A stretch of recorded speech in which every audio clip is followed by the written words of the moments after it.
back to my little corner of the world. This is Casey's Corner. I'm Casey. Surprise! Hi! And I am back with another one of my What Makes a Hedgewitch videos! Yes! This is the second in my,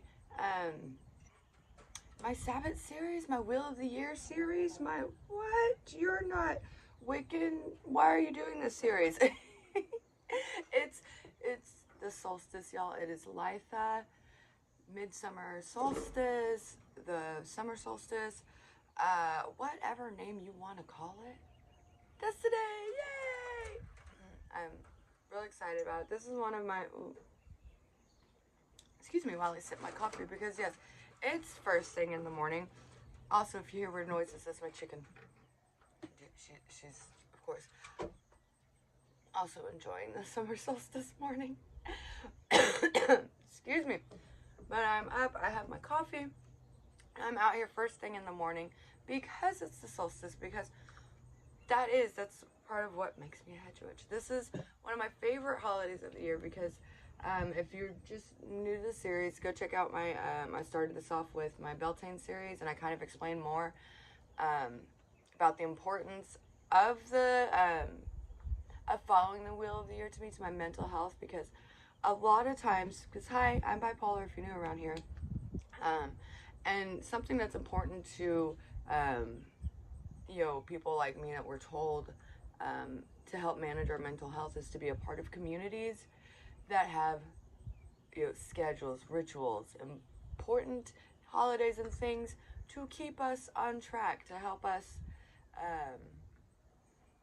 you know, not get so lost in sometimes in here and on our own and just disconnected. It helps keep me connected, especially for the solstice. You know, for the solstice, this is one of my, you know, favorite holidays. They're all my favorite holidays. I love celebrating. Surprise, surprise.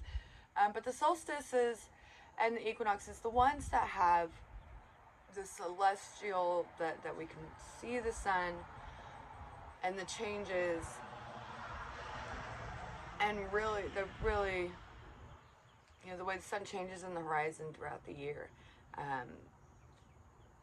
Getting up to see the solstice sunrise, that's really what helped me start feeling so connected to my ancestor, to any ancestors, because I come from a very, you know, I come from one of those disconnected families where, you know, I know my grandmother went to Catholic church, and they were, she went to a Catholic church school, and that's the most of what I heard about her childhood. I don't, you know, there's a disconnect in that ancestry for, you know, a lot of folks like me, whose families weren't so close to their to the rest of their family and stuff. So I don't have that ancestral connection that really,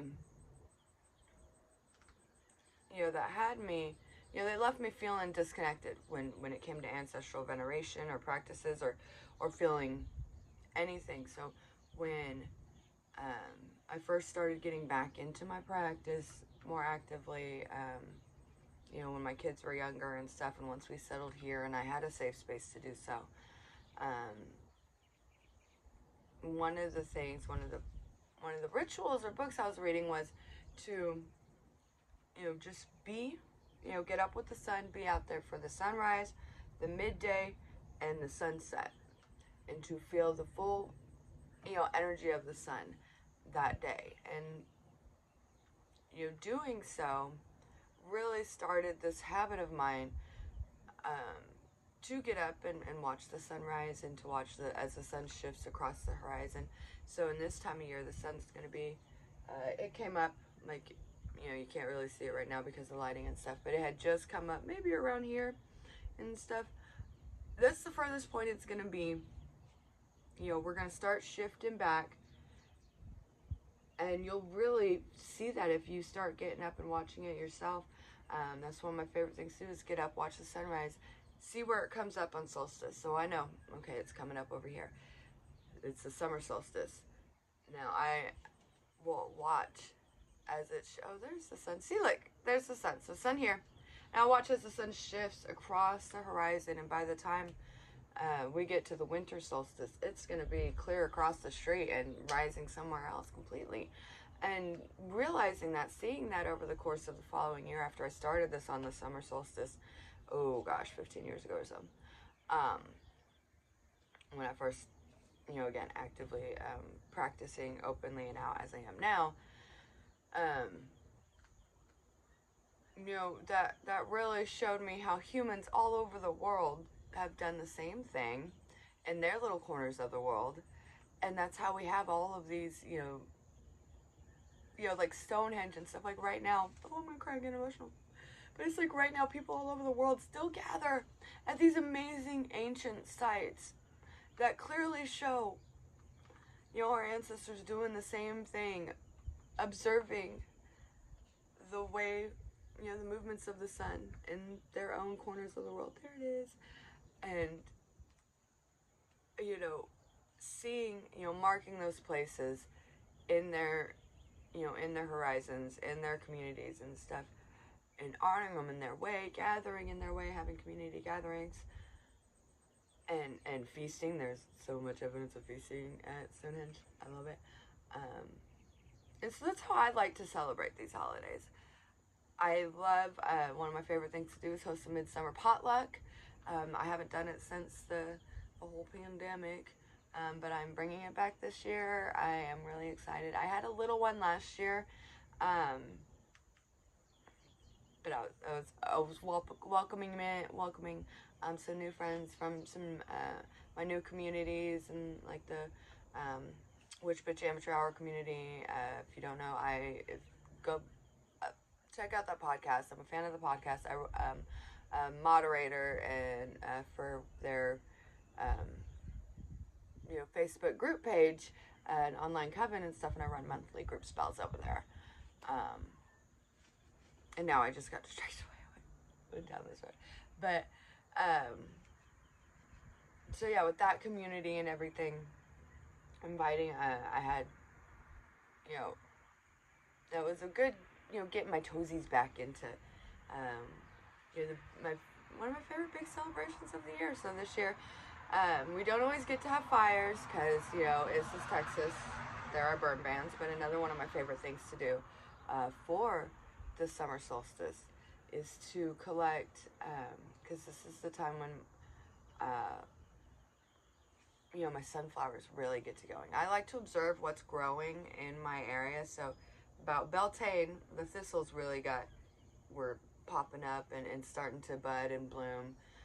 Now we're getting to the end of their life cycle. As you can see, they're getting a little, but the sunflowers now, oh my goodness, they are just starting to bloom around here.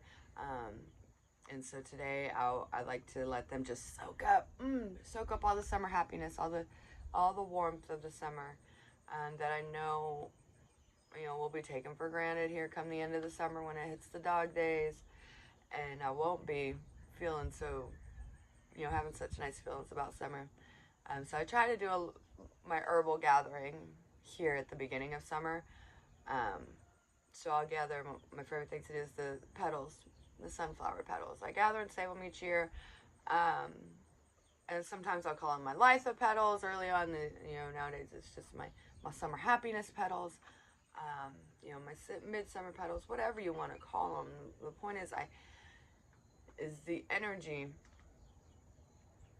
of this time of year where we're getting going, communities are gathering and stuff. Yes, it's warm, but it ain't as warm as it's gonna get, and so it's still an enjoyable warm, and that's the type of solstice energy I like to gather. Another thing I love about the solstice, fun fact, is that, part of what makes it the solstice is its relation to the sun. So the summer solstice is the one where the sun is the longest, it's here the longest day of the year, is with us. So, that has very real effects on the earth, like obviously, and it has effects on those dog days of summer that I was just talking about. Yes, I don't know, it's like one of the funnest things I learned a few years ago, that helped kind of bring this all into me and kind of connected, the way, the ancestral, classical, ancient, historical, views of midsummer celebrations and stuff, with just the real meteorological impacts of this day. So, of course, the sun beating down on us has an effect. And so what happens on the solstice is what we found is that fair amount of the heat that is getting absorbed, or that is being, the earth releases later in the year towards the end of summer. Oops, bumped. That is the heat. A lot of that heat is absorbed into the earth today. So if you're, these are the kinds of celestial observations we'd hear, like kind of old wives' tales about. If cloud, overcast for the solstice, winter comes early, type thing. That type of thing, and where it's things like that, observations like that, are because are correlated. It's because the sun, the amount of sunshine your corner of the world gets today is exactly, going to be the amount of warmth your earth is absorbing today is going to be that earth, that, that heat that gets released in a few weeks from now, as we get into those dog days of summer. And it's going to be a hot one today. So thinking about that now, I realize, we've had talks of this year of the seasons coming early, what's coming early and stuff, and as reality hits us, the climate shifting and stuff, and I know in my corner of the world, things have been a little bit early, so we're hitting triple digits early this year, so this is going to be a very, very hot year. So I'm going to be keeping that in mind come a couple of weeks, that that the dog days of summer are going to be a little early, and they're going to be very, very hot. But maybe that means, fingers crossed, we'll get to the other side of that too. And I will hold out hope for that.